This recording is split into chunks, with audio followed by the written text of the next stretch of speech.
የኤንጂኤቲ ፈተና ምዝገባ ቀን ተራዘመ። የብሔራዊ ምድረ ምረቃ በኤንጂኤቲ መግቢያ ፈተናና ምዝገባ ቀናትን ተራዘመ።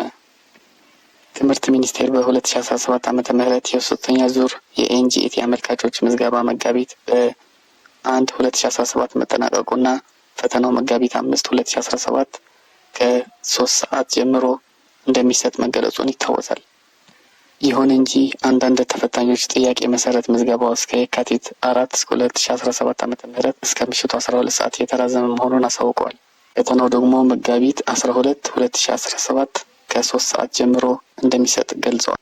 በተለያየ ምክንያት ምዝገባ ያመለጣቸውን አመልካቾች ምዝገባቸውን ወደ ንጋት.ኢንተርኔት.ኢዱ.ኢቲ ሬጅስትሬሽን በመግባት መመዝገብ ይችላሉ ተብሏል።